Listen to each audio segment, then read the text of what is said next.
Did your kid ever get subjected to this, where they have these weird little barriers on the desks that did absolutely nothing? But my kids had this too. Nothing at all. I mean, and these have opaque sides. So the kid, it was like horse blinders. So you can't see anybody next to you. Yep, they had that too. And you launched a podcast called Silent Lunches, right? Or Substack? That's right. Yep. Yeah. Substack, called Silent Lunches, because they had to sit here like during the lunch period, not speak to anybody lest their breath infects somebody. That's right. You could eat, but you weren't allowed to talk. So we had children. And meanwhile, at the same time, adults, right down the block from the school were dining at a restaurant. You could go to a bar. I mean, right.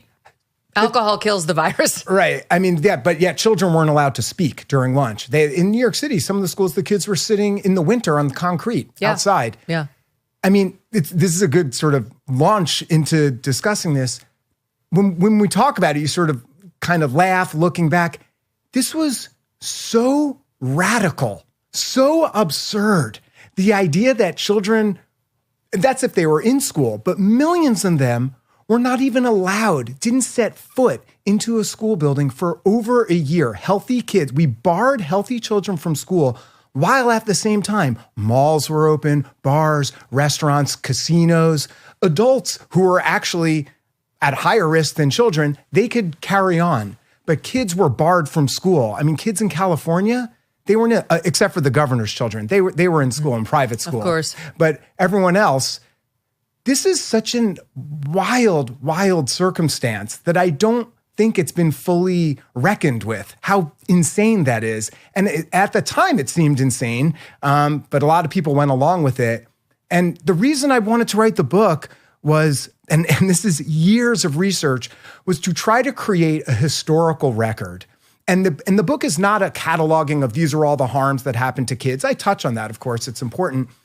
The book is like an anatomy of decision-making. How is it that such an insane decision like that, and all the ones that followed after, how did that happen? And that's what the book does. I try to kind of pull the curtain back and show this is how politicians, this is how health officials, this is how the legacy media made its decisions to create a culture where something like that actually happened. School closures caused real damage. And look, they damaged all kids across all stratospheres, all classes, all whatever.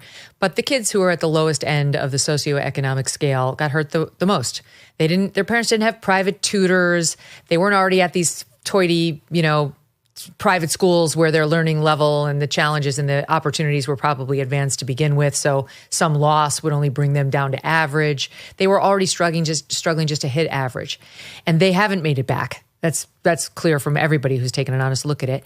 You reveal in this book that loss, I mean, like all of it may have originated with the idea of a 14-year-old girl.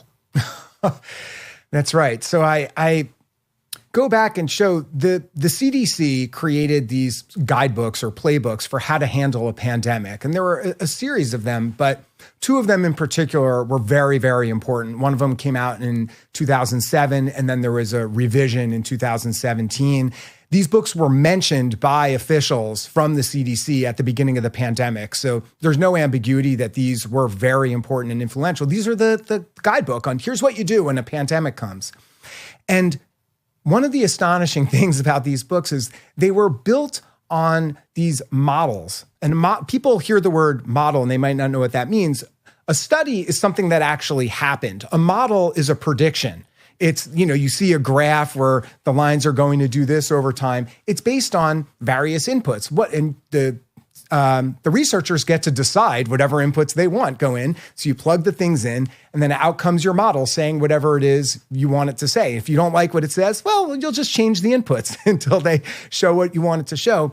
One of the people who was involved in creating some of the models in these guidebooks by the CDC, his daughter did a science experiment in school where she talked about it was supposed to simulate the flow of or transmission of a disease within a school.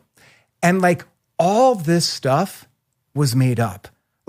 And I go through details showing how, and even beyond her, this guy's daughter, even beyond Robert Glass, beyond her, his daughter, were more August people at places like Imperial College of London and IHME, these like very, very esteemed institutions, public health institutions, their models were deeply flawed. And because I'm a crazy person, I actually go in and read all of the models, and I'm reading the supplement, 35 pages in tiny print.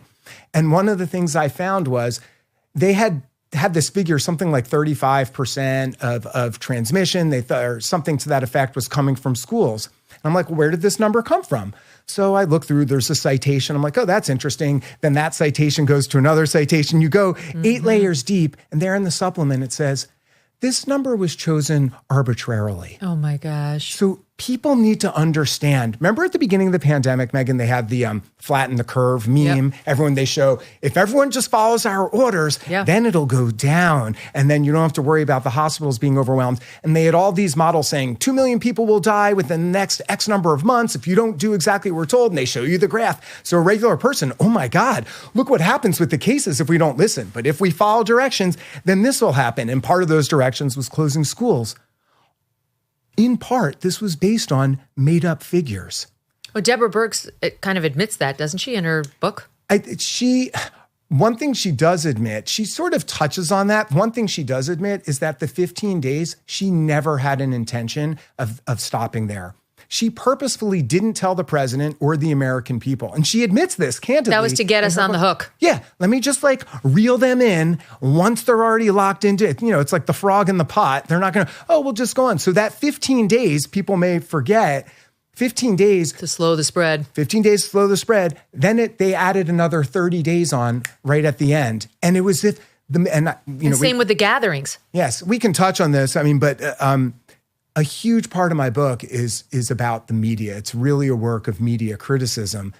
Imagine this. The entire master switch for our country is shut down. We have 15 days. Everyone's like, okay, let's all do this together. This is a scary new virus. At the end of 15 days, they're like, we're going to make it 30 more days.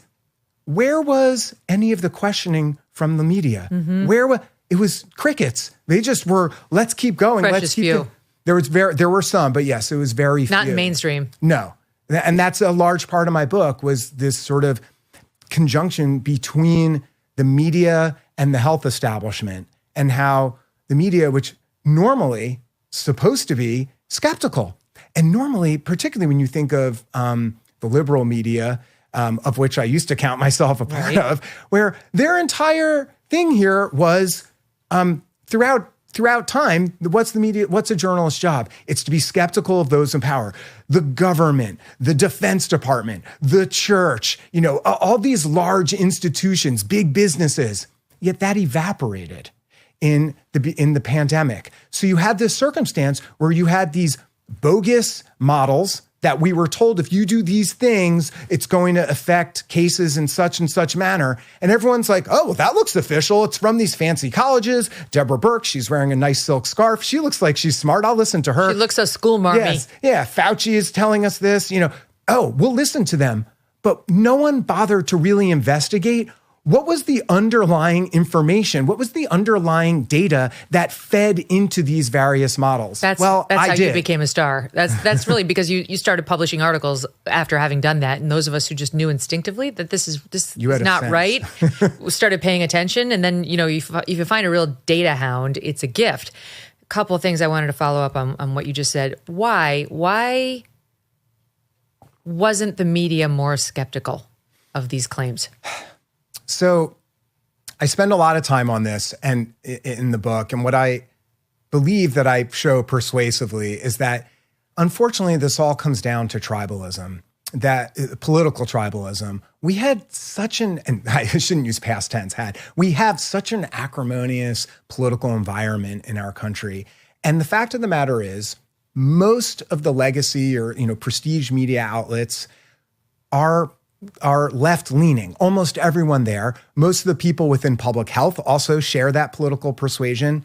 And what I show is that time and again, there's a zillion examples of this, that it was this sort of what I call Newtonian physics. With every action, there's an equal and opposite reaction. When Trump said, open the schools, that was it. He basically ensured that they would be closed. You write about the American Academy of Pediatrics. By the way, the book is called An Abundance of Caution by David Zweig, spelled Zweig. You write about the American Academy of Pediatrics and its recommendation that schools be opened. It was July of 2020, and it was saying when we get back to September, these schools need to open. That's what's best for children. And then? That's right. So the American Academy of Pediatrics comes out with this guidance early on saying, no matter what, let's get kids in school. And on top of that, they said, don't worry about 6 feet of distancing. If you can do it, great. But if you can't, let's just get the kids in school. This is the most important thing. It was unambiguous what they meant. Shortly thereafter, Trump tweets in all caps with like 1 million exclamation points, as is his way. Schools need to open in the fall. Within days, the American Academy of Pediatrics reversed its guidance. It was so stark. It was so crazy, the reversal, that even NPR had reported on at the time. Gone was any mention of, don't worry about distancing. That was out.